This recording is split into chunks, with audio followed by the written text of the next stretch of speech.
Terima kasih kepada semua hadirin yang ikut hadir di sini, yang pasti semuanya adalah orang-orang yang berbahagia.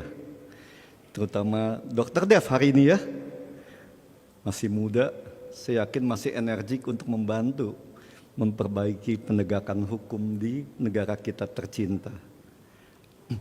Yang saya hormati, saya banggakan para penguji, promotor dan kopromotor, Bapak Rektor, Bapak Ketua Yayasan, Wakil Rektor 3, Ibu Dekan, dan Bapak Dekan sekalian, serta yang berbahagia keluarga dari Dr. Dev dan para kawan-kawan atau sahabat terbaiknya. Yang pertama-tama saya ingin mengucapkan selamat. Berapa usianya? 38. Masih sangat muda ya, Dokter. Ketua Yayasan juga kita satu angkatan ya. 38, 75. Ketinggalan, Bapak ketinggalan ini. Pak Bambang Suristomo, Ketua Yayasan kita adalah putranya Bung Tomo. Ya, pahlawan nasional dari Surabaya. Nasionalisnya juga kita tidak ragukan. Hari ini saya menyempatkan untuk hadir. Saya juga sedang rapat tadi karena saya sangat tertarik dengan judul penelitiannya ini ya, tentang pra-peradilan kalau nggak salah ya. Ini satu pintu masuk untuk hak asasi manusia dari yang katanya tersangka oleh penyidik, baik itu kepolisian maupun kejaksaan ataupun KPK.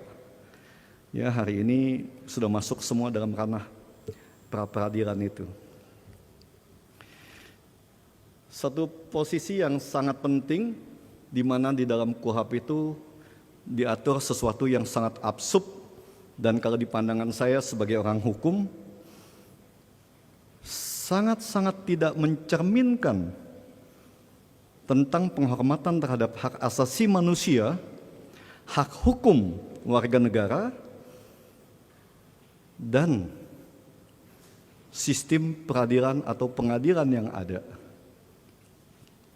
Jadi saya berharap Dr. Dev dan teman-teman jangan hanya dibuat di dalam tulisannya ini, ya, tapi ajukan untuk dilakukan suatu masukan. Ini kan sedang RUU KUHP kan, ya, berikan masukan kepada DPR. Walaupun saya tahu DPR-nya juga amburadul, ada DPR nggak di sini? Sorry Pak ya, saya sampaikan DPR kita amburadul kali ini Pak. Ya. Banyak pesanan, RUU KUHP, RUU kepolisian, kalau polisi pasti ada lah ya. Itu RUU yang bisa membuat NKRI jadi bubar itu. Superior, inferior, dalam pendidikan itu tidak boleh dalam satu negara. Kita terjebak dalam satu sistem demokrasi supremasi sipil yang sangat-sangat buruk. Ini yang kita harus berikan masukan, baik di dalam RUU KUHP maupun di RUU kepolisian. Jadi jangan sampai, saya selalu sampaikan kepada mahasiswa saya dan saya selalu tegas. Jangan kita terpancing menghabiskan energi di RUU TNI yang sekarang sudah menjadi undang-undang TNI untuk menjatuhkan mental dan menghabiskan energi kita. Masih banyak yang penting yang harus kita pikirkan untuk masa depan bangsa ini, terutama di bidang hukum ya. Hukum kita itu hancur Pak hari ini ya. Saya orang hukum, saya bicara sangat keras, saya sampaikan apa adanya. Hukum kita ini sudah masuk ke dalam titik nadir yang saya sampaikan itu najis. Sudah nggak tahu kita mau dibawa kemana ini.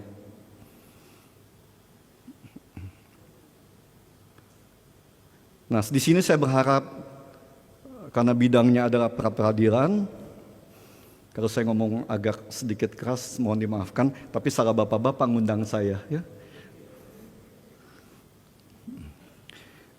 Mohon apa yang sudah ditulis ini didiskusikan, diajak teman-teman atau dengan para pembimbing. Karena Tuhan nggak mungkin salah kirim wakilnya. Ya. Nah, di sini yang harus kita perbaiki bersama dengan masukan-masukan ke dalam RUU itu. Yang satu, tidak boleh ada superior inferior.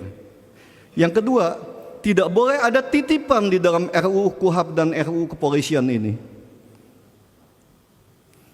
Di dalam negara demokrasi harus ada keseimbangan kekuatan dari institusi masing-masing. Yang tadi saya sampaikan, tidak boleh ada superior dan inferior. Ya, baik di dalam penyidikan maupun di dalam proses peradilan, yang kalau nanti Mahkamah Agung, mohon maaf Pak Hakim Agung, jual belinya tuh adanya bukan di kasasi, di PK. Di PK itu mereka dagang itu.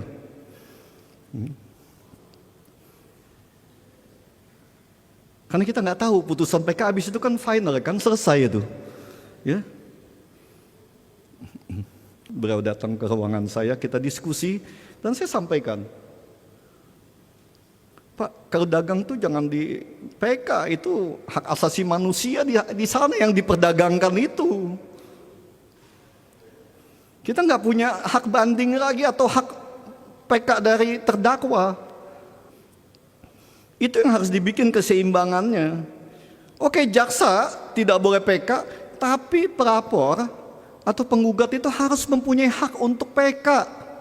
Kenapa? Karena di hukum yang rusak ini, semua komponen keamanan penyidikan, semua segala macam sampai dengan pengadilan itu sudah rusak. Tadi disebut ada jaksa di sini ya, saya mohon maaf Pak Jaksa, kita sampaikan kalau di PK-nya itu dibuat aneh-aneh aja masuk ke dalam sana, habis pelapor Pak. Nggak punya hak lagi itu pelapor. Kenapa? Karena jaksa nggak punya PK, nggak punya hak untuk PK. Pelapor nggak punya hak untuk PK. Jadi kalau memori PK dibikin semau-maunya, selesailah itu pelapor. Itu nasib hak anak bangsa.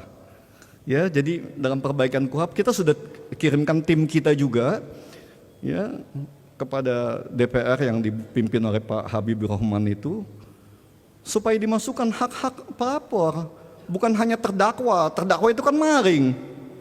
Masa hak dia yang diutamakan? Nah, hak pelapor yang dicorong bandanya, barangnya itu di mana? Itu harus seimbang. Ya, jadi itu lambangnya keadilan itu kan apa, timbangan itu ya, dengan Dewi Fortuna yang matanya tertutup. Tapi jangan matanya tertutup, tangannya terbuka. Susah juga kita kan. Ya, mata boleh tertutup, tapi kantong dan tangan kan dibuka. Kalau sekarang karena kantong kecil, tangan sedikit, laci yang dibuka itu kan, muatnya jadi banyak. Nah, ini yang harus kita sama-sama, kita sebagai orang hukum itu mengkoreksi. Kita tidak membenci institusinya, tidak. Ya. Tidak, kita tidak membenci institusinya. Saya hari ini mendapat undangan untuk podcast tentang Jokowi Gibran, siapa wapres Indonesia. Saya juga nggak tahu, saya mesti jawab apa. Wapresnya siapa saya nggak tahu. Kan ditanya posisinya Jokowi Gibran siapa wapres Indonesia. Karena kemarin sespimen dari Pak polisi ini kan datangnya ke Pak Jokowi bukan ke Pak Gibran ya, dengan seragam lengkapnya. Ini yang mengkonotasikan image-image tentang matahari kembar itu menjadi semakin nyata di sana.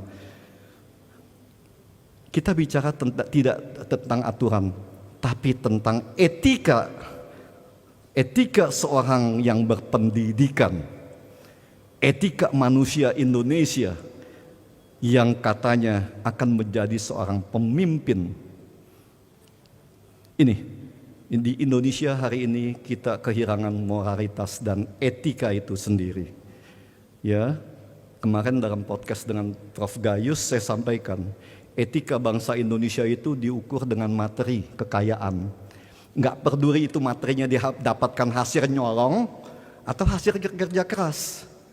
Mereka nggak peduli itu. Pokoknya kamu kaya bisa bagi-bagi uang, kamu bisa naik mobil mewah, saya hormat. Itu kenapa bangsa kita dibiarkan menjadi bangsa yang bodoh. Indonesia termasuk bangsa yang terbodoh di Indonesia, di dunia. Kita masuk peringkat 130 dari 199 negara. Dengan IQ 78,49, sama dengan IQ-nya simpanse, monyet. Ya, itu standar Indonesia. Jadi jangan salahin bilang, oh Bapak ngomong sembarangan. Enggak, saya itu kan ambil dari hasil-hasil penelitian yang mereka buat itu, internasional kan. Tapi memang sengaja dibiarkan bodoh. Pajak yang begitu tinggi untuk dunia pendidikan. Yang Padef bayar itu semua, itu bukan untuk dunia pendidikan aja Pak. Termasuk salah satu itu adalah unsur pajak yang dikenakan di sana. Yang di zaman Orde Baru itu nggak ada Pak, pendidikan itu bebas pajak. Yayasan sosial itu bebas pajak. Tapi dalam reformasi ini semua kita dipajakin. Ya, karena mungkin uang buat korupsinya kurang. Jadi uang rakyat pajak itu diambil juga buat korupsi. Ya, jadi kalau ada Pak teman-teman pejabat yang ikut hadir di sini, saya mohon maaf, tapi ini kenyataan Pak ya. Malingnya kebanyakan kita. Saya nggak ada beban. Saya udah 63 tahun. Saya di Eropa nggak pernah ngerasain yang penyidikan kayak begini dipanggil nggak tahu apa alasannya juga nggak pernah ada itu. Penyidik tidak boleh bertemu dengan keluarga dari yang disidik atau apalagi oleh lawannya. Pengacara itu hanya boleh masuk pada saat teamwork yang ada. Kalau di sini pengacara itu bisa masuk lewat lift yang ada di belakang. Ya, bisa ketemu negosiasi di restoran. Kita di sana nggak ada gitu-gituan. Ya. Hakim itu tidak boleh berhubungan sama sekali dengan siapapun di sana. Itu yang terjadi. Jadi kalau saya yakin teman-teman kalau dari kepolisian, kejaksaan yang sudah dikirim sekolah ke Amerika apa, saya sangat yakin nggak ada itu polisi ketemu di restoran makan sama teman-teman apa, nggak ada itu. Kalau lingkungan mereka, iya. Tapi kalau di situ begitu, di situ ada keluarga atau orang-orang dari pengacara, itu nggak boleh itu. Pantang, karena hukum tidak boleh dicampur adukan dengan institusi sipil yang menjabat atau berperkara. Tidak ada itu polisi di sana itu yang ditaruh di departemen-departemen untuk menjadi backing dari departemen itu menjadi maling. Kan kalau polisi masuk sana, jaksa masuk sana, di ujung itu departemennya jadi maling. Kenapa? Karena mereka merasa ada backingnya di sana. Kan itu. Saya sempat sampaikan kemarin dalam satu wawancara, ya ada KPK. Saya sampaikan, KPK hari ini jadi tempat sampah. Saya sampaikan apa adanya. Bukan saya nggak menghormati institusinya, tapi manusianya diduduki oleh manusia-manusia sampah di sana. Yang tidak lagi menghormati tentang etika dan sistem penegakan hukum yang benar. Ya, jadi saya mengharap Pak Dev, teman-teman pembimbing, promotornya itu, nah ini peradilan, tolong di pra-peradilan diajukan di dalam RUU KUHAP. Kalau nggak masuk, ajukan ke MK. Tentang hak asasi manusia, hak tersangka, dan kehormatan dunia peradilan. Begitu perkara masuk ke dalam dunia peradilan, seluruh persoalan harus berhenti. Itu undang-undang. Ya, jadi bukan itu udah masuk ke dalam peradilan, tapi pemeriksaan dan pelimpahan berkas untuk supaya tidak direpotkan untuk menjawab sidang-sidang di peradilan, dilimpahkanlah berkas ini yang tadi saudara sampaikan. Habislah itu hak terdakwa atau hak tersangka di sana. Itu pelanggaran hak asasi yang paling jahat itu. Ya, itu biadab itu. Padahal KPK itu adalah badan ad hoc. Badan yang dibentuk untuk memperbaiki kinerja polisi dan jaksa yang dianggap gagal dalam menjalankan tugasnya. Tujuannya itu KPK dibentuk kan pada saat reformasi, pembentukan KPK dengan tujuan untuk memperbaiki sistem dari kepolisian dan kejaksaan yang dianggap gagal untuk memberantas korupsi. Nah sekarang KPK-nya dipimpin lagi sama polisi. Jadi buat apa itu KPK? Mantan ketua KPK sekarang jadi tersangka yang tidak pernah selesai. Kasusnya begitu aja kan? Nah, ini yang harus kita perbaiki. Moralitas, etika bangsa Indonesia yang katanya sebagai bangsa yang beretika. Ya, kita bahas semuanya ini. Ya, Dr. Dev yang masih muda, RUU KUHP, RUU Polri, tidak boleh ada penyidik-penyidikan yang superior dan inferior. Semua harus sepadan dan tidak boleh ada tumbang tindih penyidikan. KPK yang didirikan sebagai badan supervisi itu harus mampu bekerja dengan kodrat dan undang-undang yang beban yang diberikan oleh undang-undang kepada mereka. Ya. Mungkin itu aja dari saya, Bapak-bapak yang saya hormati dan saya banggakan. Saya mohon maaf apabila ada sesuatu yang salah dari kalimat saya. Terima kasih, selamat siang.